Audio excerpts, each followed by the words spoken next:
I've been in a climate change environment space for about now over a decade and a half. And that's just about a little less than the time when people started hearing about this. And generally, when this discussion was broached, that we want to talk about climate change, we need to have a serious discussion about this. And many people would just, shrug their shoulders, roll their eyes and say, not my business, none of my business. And this was really very frustrating because the climate change environmental fraternity was actually aware that this was going to be everybody's business very soon. And what was happening was that, yes, there is this whole fraternity of deniers, but many of these people who would shrug their shoulders and roll their eyes, like I said, were not really deniers. They were just not concerned because they hadn't yet been hit by the climate change. And by hit, I mean generally when it hits your pocket, then you pay attention. So they're busy with something that they said, none of my business, would actually become their business if it hit them. But what was happening was that across the world, climate change was hitting the people who weren't really causing it, people like us. So there, in those countries also, in that part of the world where this was happening, there were also two groups. One was obviously of the denialists, so there's no point in talking about them because there's very little you can do about it. But the people who knew that there is something called climate change, it is something very catastrophic, were actually the people who were benefiting off it. They were triggering climate change, and it was actually their benefits, their riches, their lifestyle that was triggering climate change, which was impacting people in countries like Pakistan, which did not have the wherewithal to withstand the effects. So this is, where people had to actually wait and see what was going to happen. How can these two completely different parts of the world deal with climate change? And their businesses were not getting hit. Our countries were getting hit because of their businesses. So people here need to know that you can't just easily say that it's none of my business until it hits us, because we live in a very unequal, unjust world. And it's not just two regions of the world which, one is a perpetrator, the other people are paying for the sins of others. Within our own country, within our own society, we also have these segments, and there are justice issues. And here the people who shrug the topic off are actually the ones who are living in a very, very comfortable bubble. But trust me, when and not if that bubble bursts, then they will also be in an uncomfortable position. They will also get hit. The difference is that when they will get hit, they will have a coping capacity because of what they already have, but that's not going to last because they are also part of the overall system. And these 2022 floods have actually brought the conversation of climate change to many different segments of society which were not really open to this. But are we really aware of what it means and what needs to be done? Because not enough is being done. People are getting hit and people are not learning lessons. If you can see this is of the 2022 floods. I believe the name of this hotel is a honeymoon hotel, very poetic, very romantic, whatever, but look what's happening here. And most of you in this room are young enough to not have the backstory to what happened here. And this, there are people who are sympathizing with the owner of this hotel, who feel sorry for what happened. But I'm old, quite old, older than Justice Mansoor Ali Shah, which he mentioned that people of 60 are at TED Talk and I'm way above 60. But it makes me angry, not cynical, but this image made me angry because the next image that you see is something that we saw in 2010. Same place, same river, same kind of torrential rainfall. And 12 years down the road, we have a huge structure built right in the pathway of water, which is obviously the friction and the force that nature unleashes. Nothing can withstand it. And this is what happened so we really didn't learn any lessons. And this is what climate change does, and this is what we are exacerbating. So climate change was just the more than normal rainfall. That is it. That is where the climate change of 2022 flood ends. Every other damage that we have suffered has been of our own making, has been of our own inefficiencies, our ineptitude, and our injustices. If you are looking at many parts of the country still underwater, where people have to go in boats, that's not because that's inefficiency only. There are people who need to understand the geography. So climate change needs an understanding of meteorology, geography. This time, the places where the rain fell were places where it hadn't fallen to this extent for many years, and there were settlements there. And then those settlements posed an obstruction. They were wiped out. People died. Their livestock died. Their livelihoods completely were wiped off.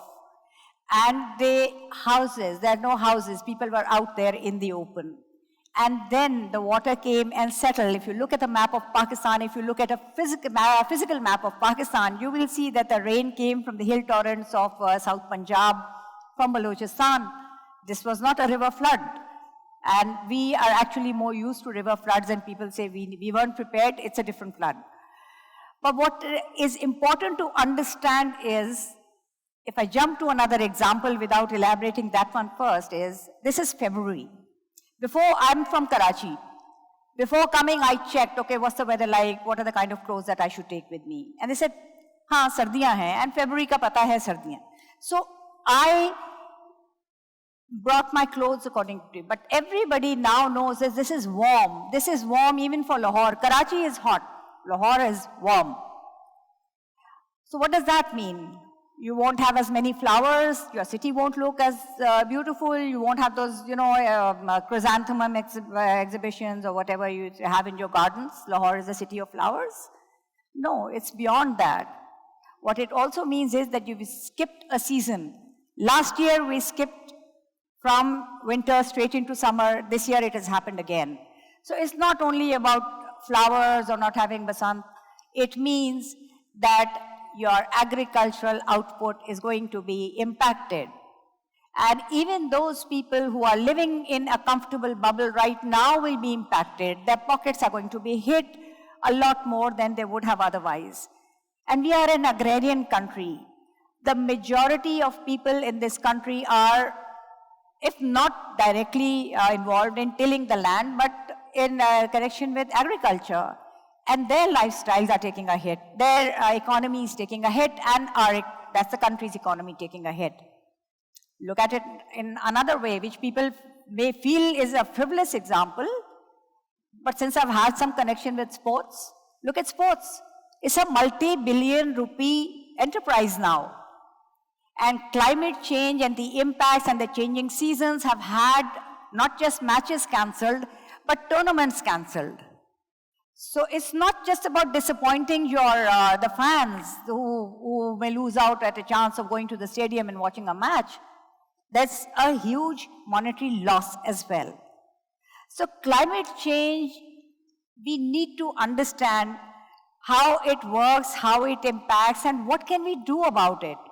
So half the things that I was going to say have already been said, but I must reiterate that the important thing is to get an understanding. If it is something new that is being discussed, try to get a handle on it, because we must realize that Pakistan has been in the global vulnerability scale on the top 10 countries for over a past decade. But within the society, within the country, within different government departments, do you see that corresponding level of threat awareness? There are, over 186 countries in the world, 190 something. If from 190 countries for the past 10, 12, 15 years, you are in the top 10 bracket of vulnerable countries, how many people have that perception of vulnerability? And what has to be done about it? So, and who has to do it? So, there's a segment, yes, we always point to a certain ministry, a certain segment within the government, but climate change is everybody's business. It is the business of the children who need a healthy environment to grow up in. Our children's life expectancy, they lose 5 years. I'm standing in Lahore, so I'm giving those examples because of the poor air quality, which is not directly related to climate change. And that is a problem, that things that are not directly related to climate change are being put at its doorstep. And what happens with that is that you sort of absolve yourself from this responsibility. Oh, this is too big, too overwhelming, and it's not my doing, not my business. I can't do anything about it. But most of the environmental degradation, which we need to actually make this distinction about, that environmental degradation is of our doing and we can fix it.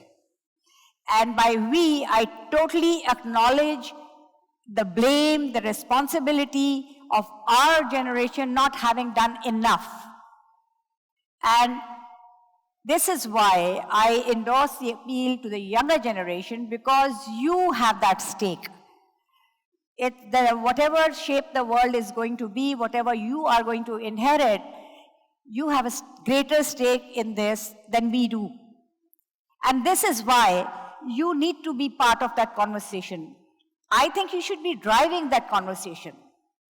You know, the privileged people have an added responsibility than the people who are suffering out there in the roads, who cannot articulate these things, especially in the forums of power where something can be fixed. So the resonance has to come from the rest of the society, which needs to understand the threat that the country faces. And by the country, I don't mean a piece of land. Yes, that is undergoing different, and not just the land. We always talk about the humans, but the human and the other biodiversity interaction, we forget that as we allow the land and our water bodies to degrade, so is the life within them. And life without them is something that is going to make life very, very unlivable for the humans as well. So we have to look at it in totality. And this is why the youngsters who are able to, they should take the lead. The example of Greta Thunberg definitely is there. But there's one thing I want to say. You know, when we say it's none of our business, she could have easily said that as well. Her country is not in the list of the threatened countries. Her country is pretty well equipped to deal with a lot, any kind of issues that they're wealthy, they're a small population, they're technologically advanced. She didn't really have to sit out there on a cold street outside her school and then outside her parliament to raise a voice for people in the global south or people who are getting impacted. But she did.